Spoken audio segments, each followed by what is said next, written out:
अस्सलाम वालेकुम viewers, welcome to my YouTube channel Ali's academy. So viewers, जैसा कि आज हम पार्ट नंबर 4 स्टार्ट करने वाले हैं प्रॉपर्टीज़ ऑफ होल नंबर से रिलेटेड। जैसे कि पार्ट नंबर 3 में हमने डिस्कस किया क्लोजर प्रॉपर्टी से रिलेटेड, और पार्ट नंबर 4 में हम डिस्कस करने वाले हैं commutative property with respect to addition and multiplication. तो चलो स्टार्ट करते हैं।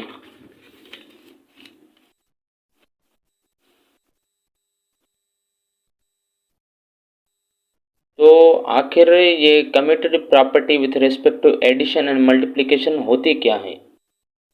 आखिर ये कम्यूटेटिव प्रॉपर्टी है क्या? तो कम्यूटेटिव प्रॉपर्टी बेसिकली ये एक प्रोसेस है, ये एक प्रॉपर्टी है जिसमें हम नंबर्स का ऑर्डर भी चेंज करते हैं तो रिजल्ट सेम आता है। फॉर एग्जांपल कैसे? फॉर एग्जांपल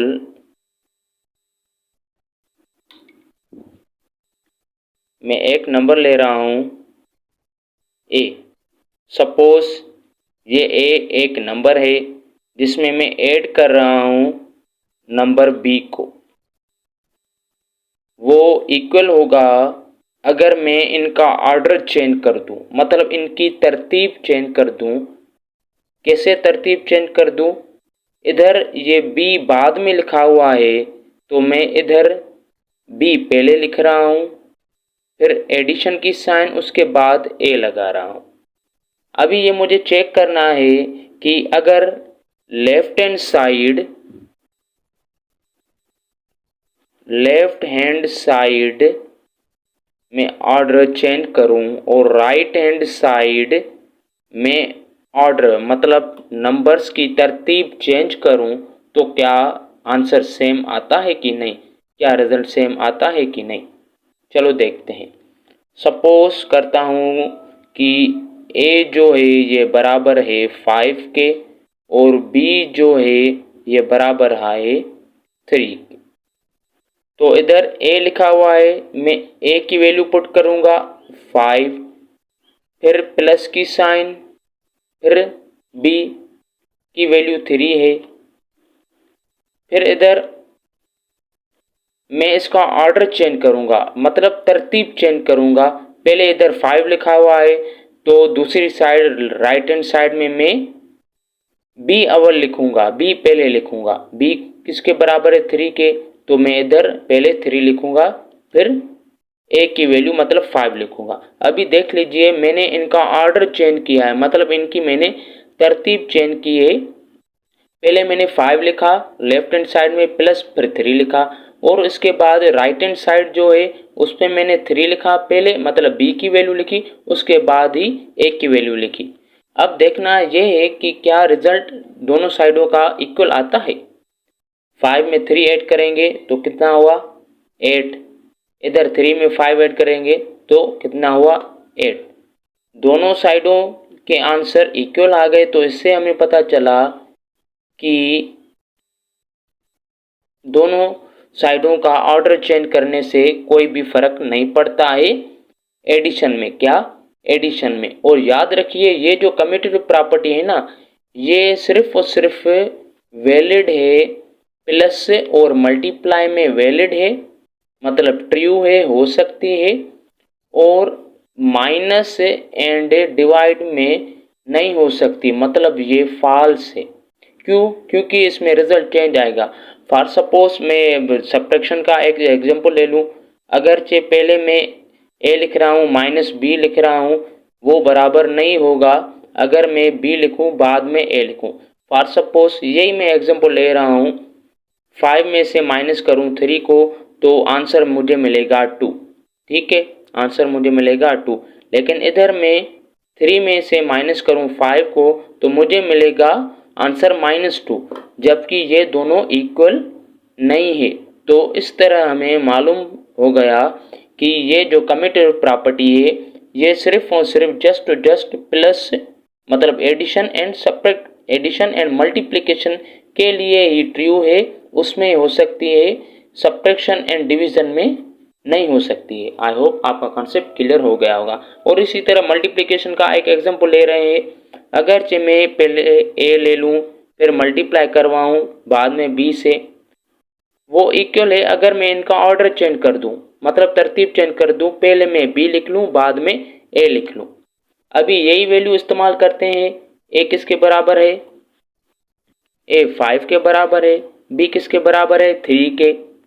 इक्वल्स बी इधर कौन सा नंबर है? 3, तो मैं इधर 3 ऑर्डर चेंज कर रहा हूँ।